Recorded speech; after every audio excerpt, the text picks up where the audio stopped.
Excellencies, distinguished friends, all protocol observed, ladies and gentlemen.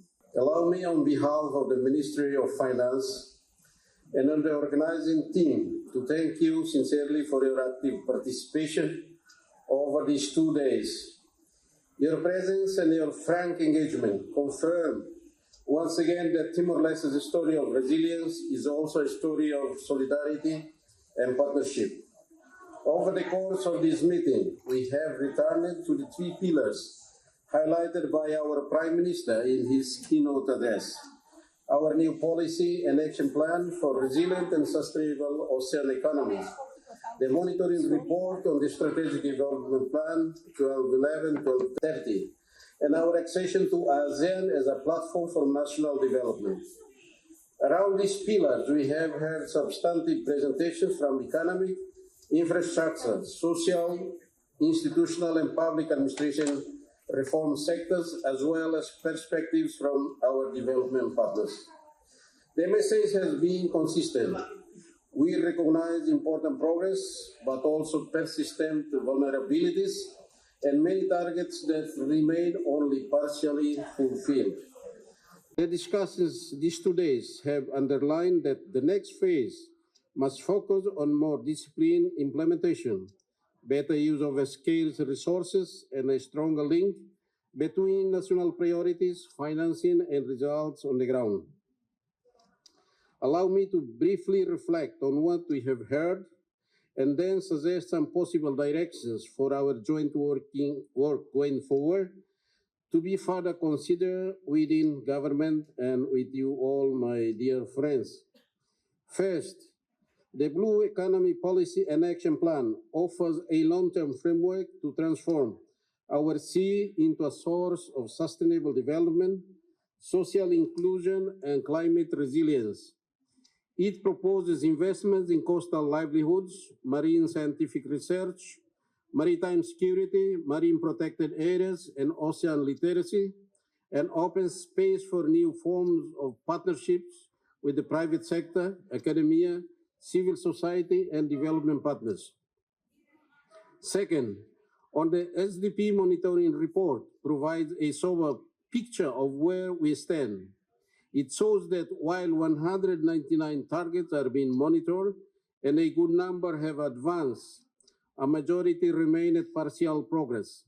The core challenges of 2030 is not add new plans, but to turn these partial advances into completed and operational results, particularly in infrastructure, economic diversification, social services, and macroeconomic resilience. Third, ASEAN membership creates both opportunities and obligations.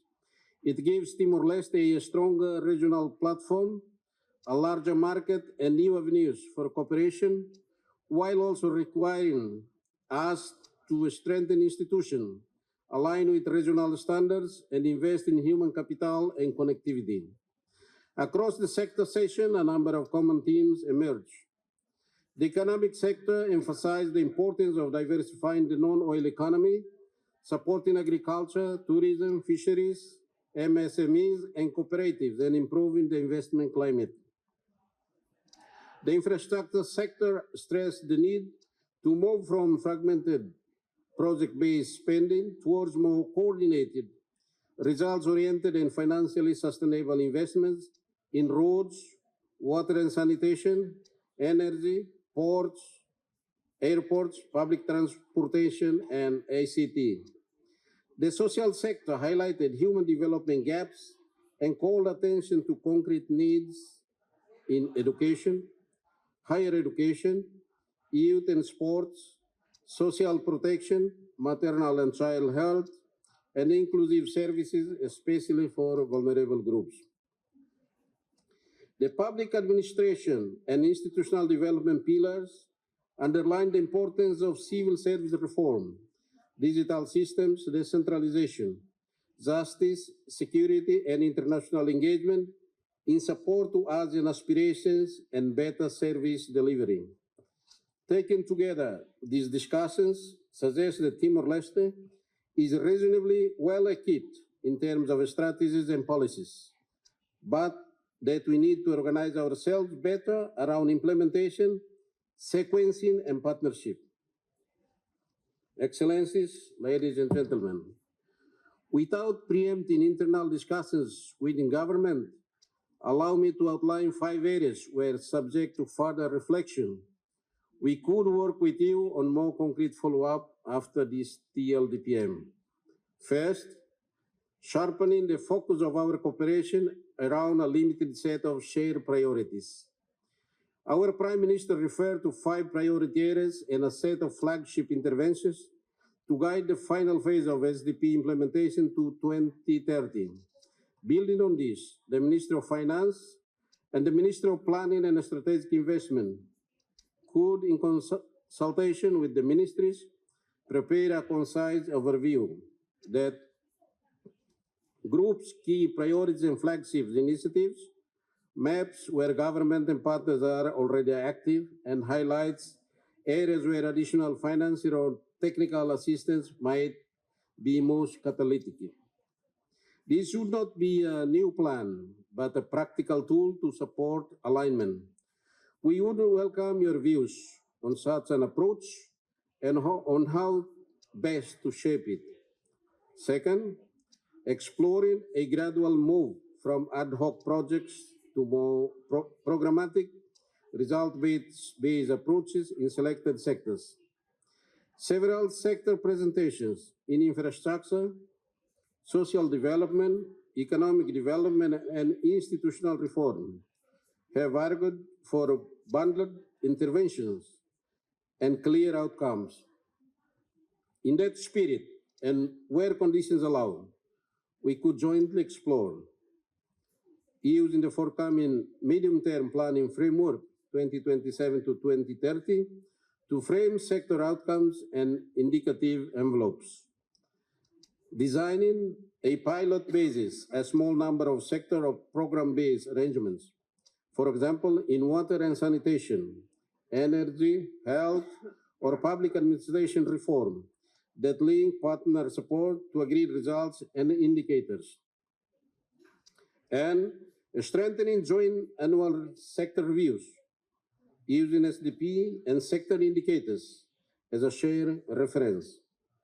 Any such steps would, of course, be developed in close consultation with relevant ministries and partners, and would build on existing coordination mechanisms rather than replace them.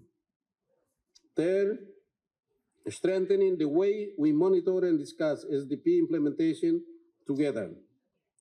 The SDP monitoring report already provides a strong base for evidence-based dialogue.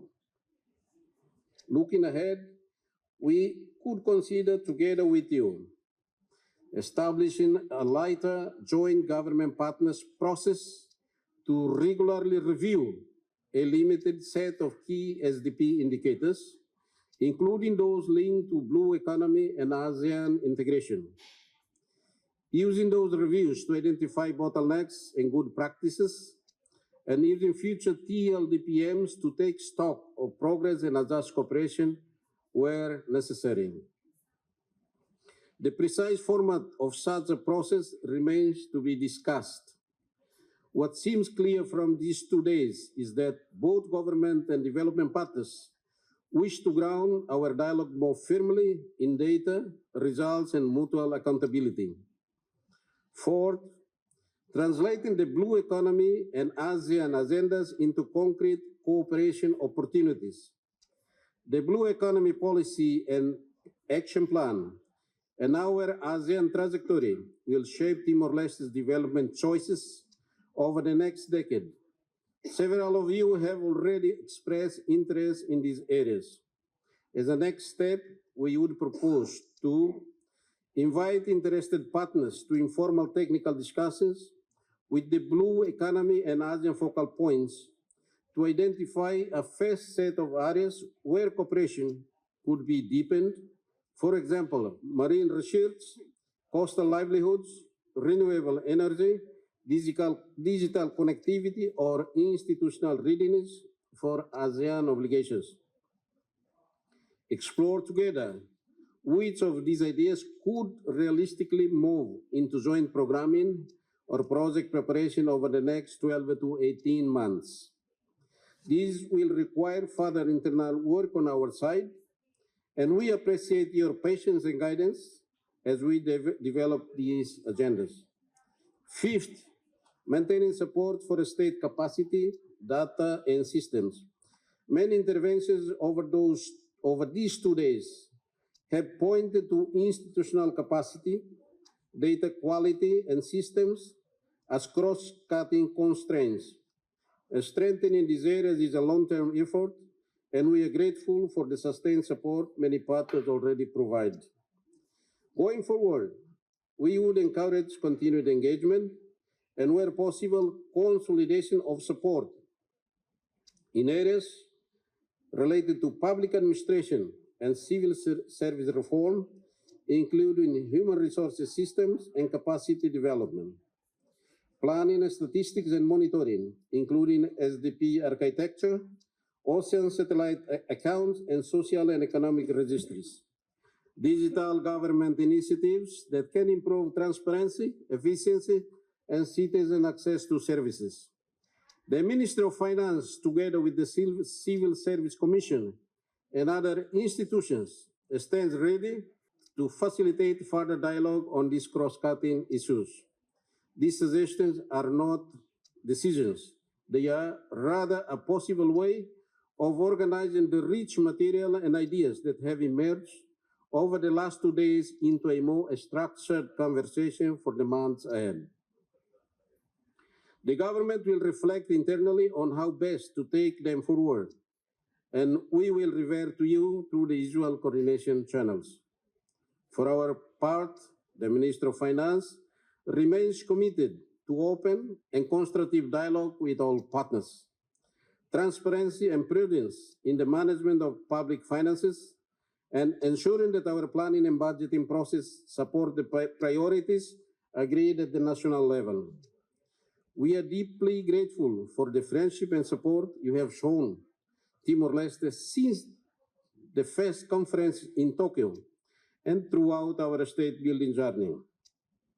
As our Prime Minister reminded us, resilience has carried us far, but coordinated action will be essential for the road ahead.